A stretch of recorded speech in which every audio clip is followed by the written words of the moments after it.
Assalamualaikum warahmatullahi wabarakatuh. Halo anak-anak, selamat pagi. Sehat semuanya? Alhamdulillah. Ibu juga sehat. Nah, perkenalkan nama Ibu Anissa Handayani dari Pokjar Muara II, Universitas Terbuka Prodi S1 PGSD. Di sini Ibu bimbing oleh Ibu Patriani selaku dosen pembelajaran PKN DSD untuk pengumpulan tugas 3. Nah, di sini kita akan mempelajari tentang modul 8 yang mana yaitu tentang hubungan konsep, nilai, moral, dan norma dengan tuntutan perilaku warga negara. Di sini kita akan menjelaskan tentang konsep, nilai, moral, dan norma dalam KNMN dalam hubungan warga negara dan negara. Di sini dijelaskan dengan konsep. Konsep, ada yang tahu dengan konsep? Nah, konsep adalah pengertian yang menunjukkan kepada sesuatu. Nah, pengertian tersebut dapat dinyatakan dalam bentuk kata-kata, nama atau pernyataan.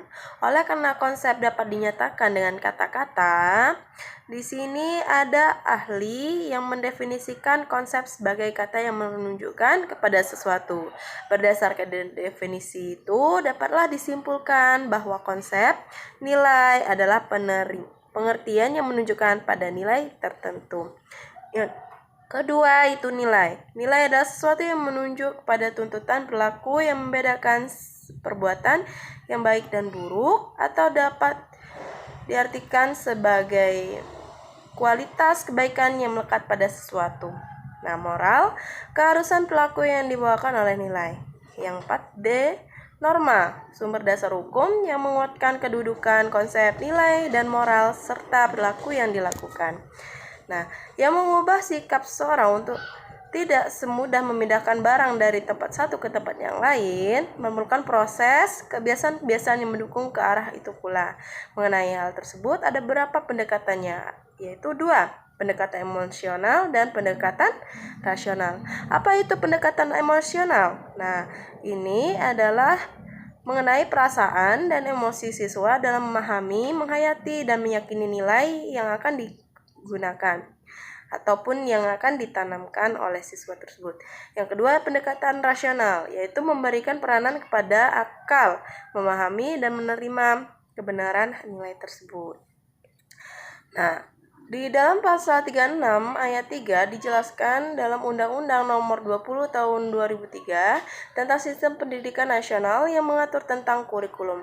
Nah, di sini menyatakan bahwa kurikulum disusun sesuai dengan jenjang pendidikan dalam kerangka Negara Kesatuan Republik Indonesia dengan memperhatikan 1. Peningkatan iman dan takwa, peningkatan akhlak mulia, peningkatan potensi, kecerdasan, dan minat peserta didik, keragaman potensi daerah dan lingkungan, tuntutan pembangunan daerah dan nasional, tuntutan dunia kerja, perkembangan ilmu pengetahuan, teknologi, seni, agama, dinamika perkembangan global, persatuan nasional, dan nilai-nilai kebangsaan.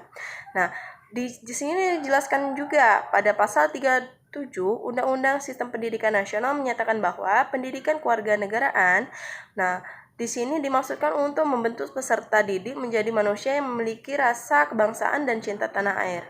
Nah, di esensi ini dari rumusan tujuan pendidikan nasional tersebut meliputi beriman dan bertakwa kepada Tuhan Yang Maha Esa, mengembangkan potensi peserta didik, berakhlak mulia, sehat, berilmu, cakap, kreatif, mandiri, dan menjadi warga negara yang demokratis serta bertanggung jawab.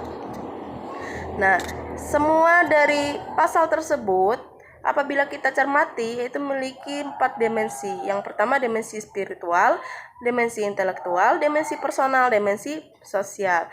Di bidang ekonomi berdasarkan pada pasal 33 Undang-Undang Dasar 1945 bahwa cara pandang integralistik Indonesia di bidang perekonomian ini menurut beberapa unsur, diantaranya ada 2, perekonomian disusun sebagai usaha bersama, yang kedua perekonomian disusun oleh kekeluargaan. Nah, kemudian Ada hakikat pembangunan nasional adalah pembangunan manusia Indonesia seutuhnya dan pembangunan seluruh masyarakat Indonesia yang mengandung berikut. Adanya keselarasan, keserasian, dan kebulatan yang utuh dalam seluruh kegiatan pembangunan. Yang kedua itu pembangunan merata untuk seluruh masyarakat dan seluruh wilayah tanah air. Yang ketiga, hal yang ingin dibangun manusia di masyarakat Indonesia sehingga pembangunan harus bekerja ataupun berkepribadian Indonesia dan menghasilkan manusia dan masyarakat maju yang tetap berkepribadian manusia pula. Nah, itulah materi kita hari ini tentang modul 8. Jika ada kata yang salah, Ibu minta maaf ya. Nah, kepada Tuhan, Ibu mohon ampun. Ibu akhiri wabillahi taufiq wal hidayah. Wassalamualaikum.